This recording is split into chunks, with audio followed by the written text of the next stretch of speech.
नमस्ते विद्यार्थी मित्रों, आज આપણે ધોરણ 9 વિષય હિન્દી पाठ 10 भारत गौरव।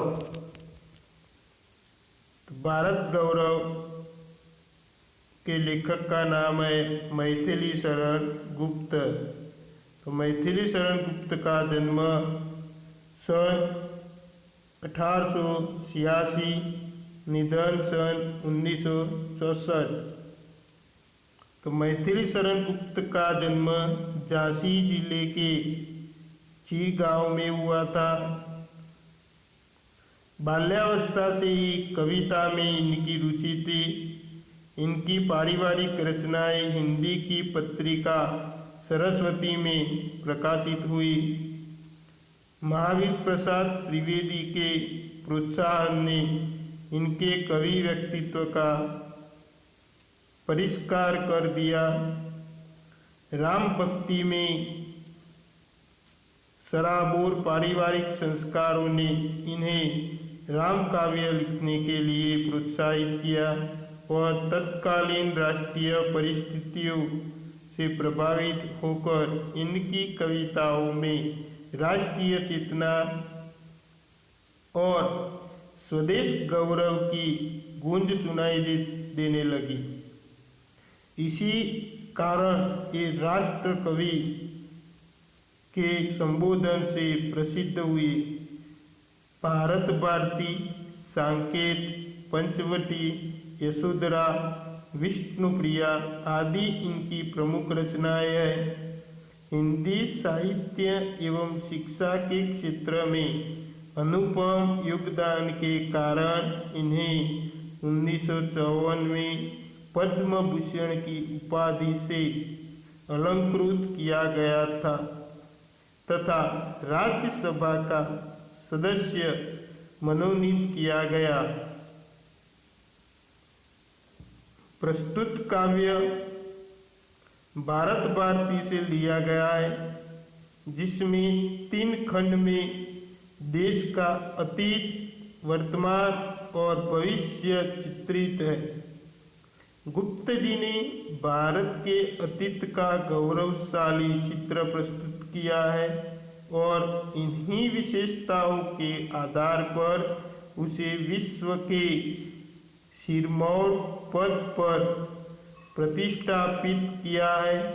इस काव्य में कवि ने भारतीय सभ्यता और संस्कृति का गौरव गान किया है। इसके साथ साथ आर्यों के महान जीवन आदर्शों का भी चित्रण किया है। तो विद्यार्थियों, પોતાના પાઠ્યપુસ્તકની અંદર પંક્તિઓ જોઈએ।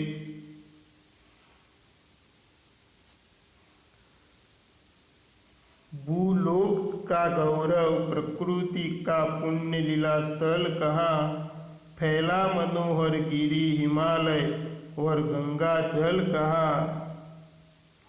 संपूर्ण देशों से अधिक किस देश का उत्कर्ष है, उसका की जो ऋषि भूमि है वह कौन, भारतवर्ष है। लेकिन ये स्थान क्या છે જેના પર દુનિયાને ગર્વ છે અને જે પ્રકૃતિની પવિત્ર ક્રીડાભૂમિ છે એ સ્થાન ત્યો જ છે જે હિમાલય પર્વત છે અને ગંગા નદી વહે છે। દુનિયાના બધા દેશોમાં સૌથી વધુ શ્રેષ્ઠ દેશ કયો છે? એ દેશ બીજો કોઈ નહીં પણ ऋषिभूमि भारत वर्ष છે। એ દેશ બીજો કોઈ નહીં પણ ऋषिभूमि भारत वर्ष છે।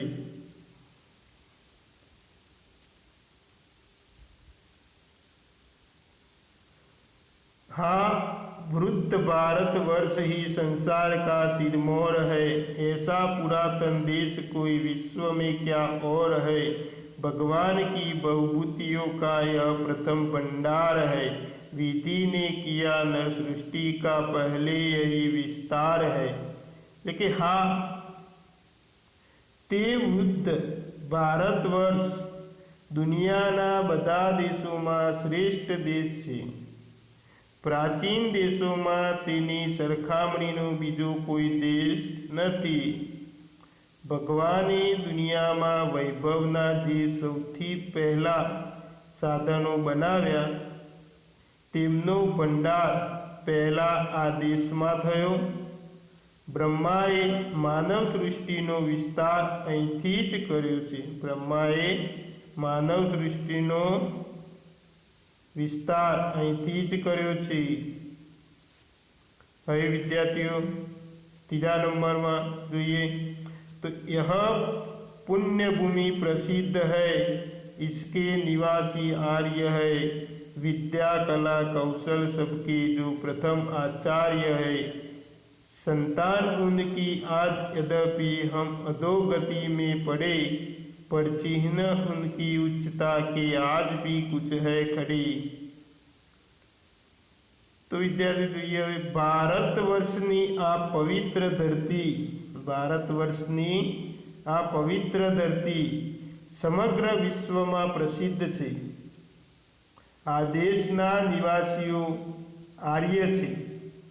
તેમણે આ સમગ્ર સંસારને સૌથી પહેલા વિદ્યા, કળા અને કૌશલ્યનું જ્ઞાન આપ્યું. જો કે તે આર્યોના સંતાન આજે ખરાબ હાલતમાં છે, છતાં તેમના મહાન ચરિત્રોના નિશાન આજે પણ હયાત છે. હવે છેલ્લી પંક્તિઓ જોઈએ વિદ્યાર્થીઓ. वे आर्य ही थे जो कभी अपने लिए जीते न थे, वे स्वार्थरत हो मोह की मदिरा कभी पीते न थे. संसार के उपकार हित जब जन्म लेते थे सभी, निश्चेष्ट होकर किस तरह वे बैठ सकते थे कभी. वे आर्य ही थे जो कभी अपने लिए जीते न थे. એટલે કે તે આર્યો જ એવા હતા કે જે પોતાના જીવનને, પોતાનું જીવન ક્યારેય સમજતા ન હતા. वे स्वार्थरत हो मोह की मदिरा कभी पीते न थे. એટલે કે તેમને કદી પોતાના લાભનો મોહ નહોતો. સંસાર કે ઉપકાર હિત જબ જન્મ લેતે તે સભી, એટલે કે તેઓ સંસારનો ઉપકાર કરવા માટે જ જન્મ લેતા હતા. નિશ્ચેષ્ટ હોકર કિસ તરહ વે બેઠ સકતે થે કભી, એટલે કે તેથી તેઓ ક્યારેય નિષ્ક્રિય થઈને કેવી રીતે બેઠા રહે. અસ્તુ.